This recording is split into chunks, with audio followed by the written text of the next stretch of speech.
How's it going, guys? And welcome back to Game of the Week, the series where I show you the best and worst that DPL Season 10 has to offer. It's been a few weeks. Thankfully, due to mids, I did manage to get a week off, which I'm not complaining. But we came right back with a bang. What did we see this week?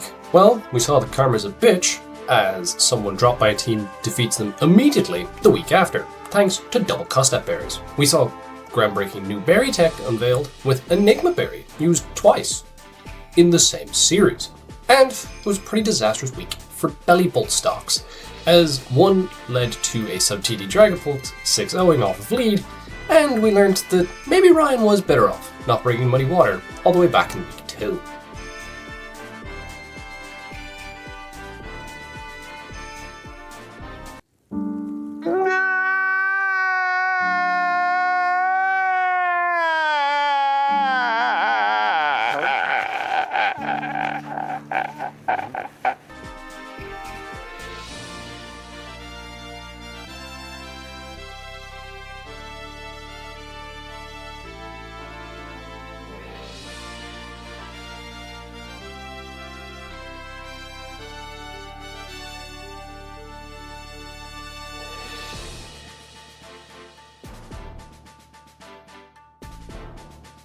So, it was a fairly nuts week, and the standings right now look really tight, which means we should be in for an exciting end of the season.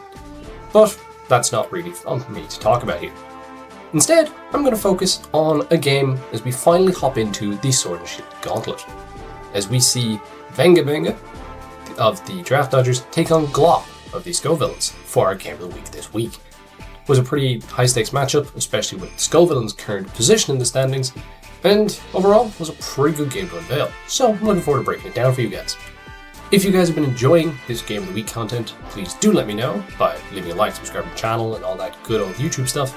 And let me know what you guys want to see next, and if this is a series you'd like to see me keep doing for future team tours.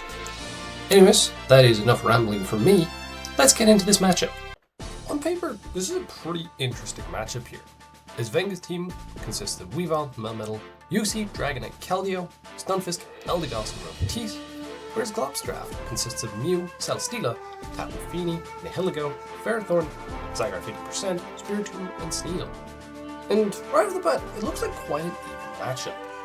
There is threats on both sides, as Celesteela from Glop looks quite difficult to kill, because his only stat that deals with it is his Stunfisk, and it doesn't break it fast enough. But at the same time, I'm not sure that Glop breaks Venga's backbone fast enough either, because Melmetal UC Dragonite kind of shits on a lot of stuff, especially if the Eldegoss does come for Zygarde.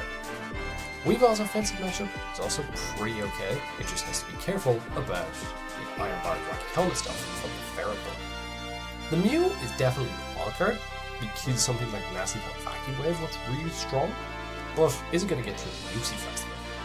Whereas, if Venga opts to go for a more offensive route, DD Dragonite does look pretty scary in the endgame, especially because Keldeo can break, or can sub-endeavor down the Tapu Fini, which seems really helpful for the rest of his offense. Pretty interesting matchup on paper, and both sides have a lot of options. But I think that's everything covered there, let's hop into the game. Getting into the game here, there is no real surprises on a benching perspective, as Venga's opted to bench a Stunfisk, which makes some ounce of sense, although he's potentially a little bit weaker than Nihilego, and Glop's just decided to bench Spotting 2. The Roboteeth not being here either makes complete utter sense. So no real surprises at team preview, and you do look at this, and it's the same things as I said. Mew scary, but I think it is Venga probably needing to make some offensive progress as quickly as possible, otherwise mons such as the Celesteela are going to be quite problematic. So, let's hop into this game and see how it unfolds. We see the UC lead from Venga as Glop leads with Tapu Fini, as we see a U-turn out from UC into Eldegoss, taking a Nature's Madness, which makes sense given regen. Fini opts to click Knockoff, getting rid of the Rocky Helmet, as Venga clicks Synthesis to keep the Eldegoss healthy. We see Hard Dragonite, which is an interesting call on the Fini, getting Nature's Madness, as the Zygarde comes in to scout for the electric move, but Venga just goes back to Eldegoss, which works out nicely. We see the Ferrothorn come in as Venga doubles into UC and reveals to be Choice Scarf Trick, which cripples this Ferrothorn hugely as it no longer has the Rocky Helmet. It does knock off the Rocky Helmet, but it takes the chip. Rocks go up as we see a U-turn out from as the Celesteela comes in. As Venga goes hard to Keldeo, taking the Meteor Beam in the process, which this does look quite scary. As the Surf comes off, Giga Drain picks up the kill on the Keldeo, with Glop likely revealing to not be optimized. Dragonite comes in here, clicks Roost, trying to multi-scale his way through this +2 Celesteela, but Flatgan's doing too much damage.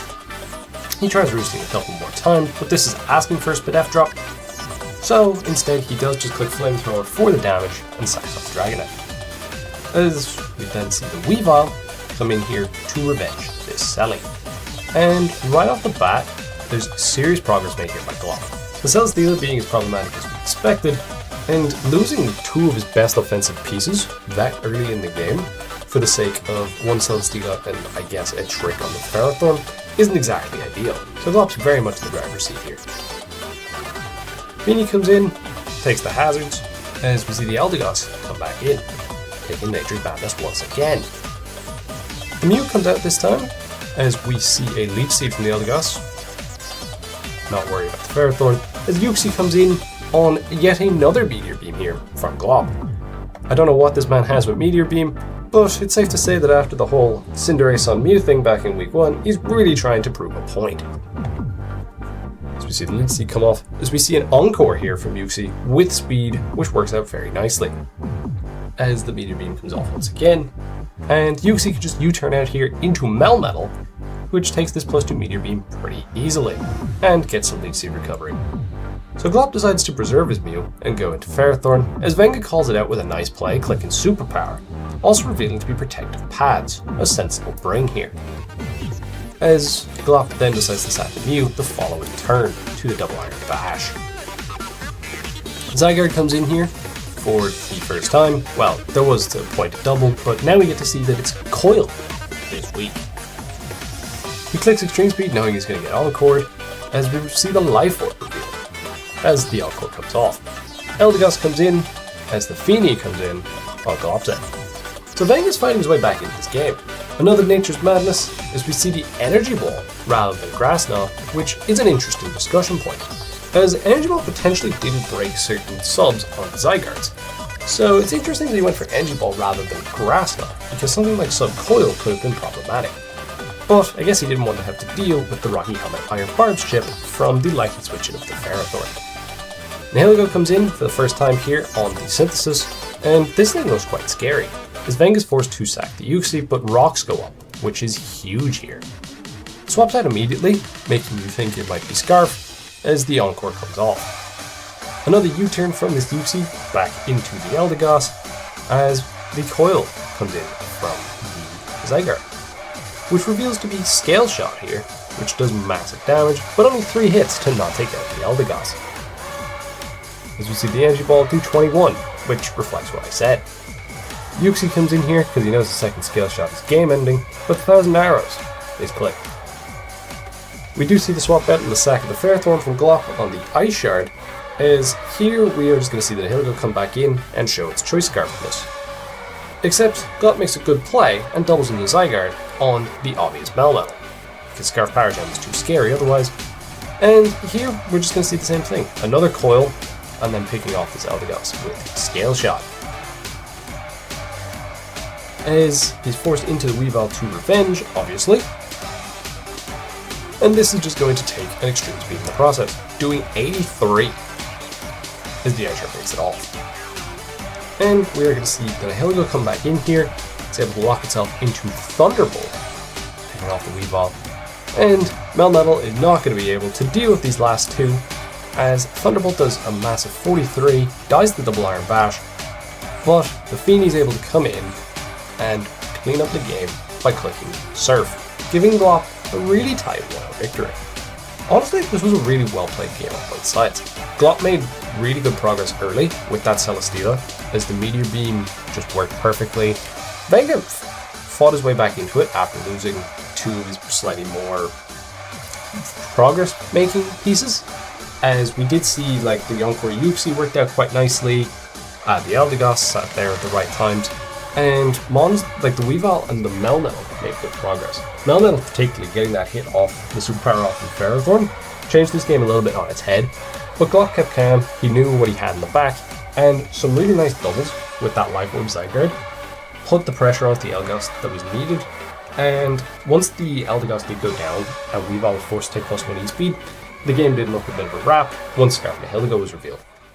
Overall, pretty good game and a good entry point into the Switch Gauntlet. I hope you guys all enjoyed that Game of the Week breakdown, and do let me know. Obviously I'm doing these polls weekly, so hopefully the standard can keep showing their high levels, and that I'm not showing anything too stupid. The only tiers that we have left to cover now, we haven't covered a Champions game, but I will be quite surprised if Champions does come up at any point this season. I hope you all enjoyed, and I'll catch you next week. Peace!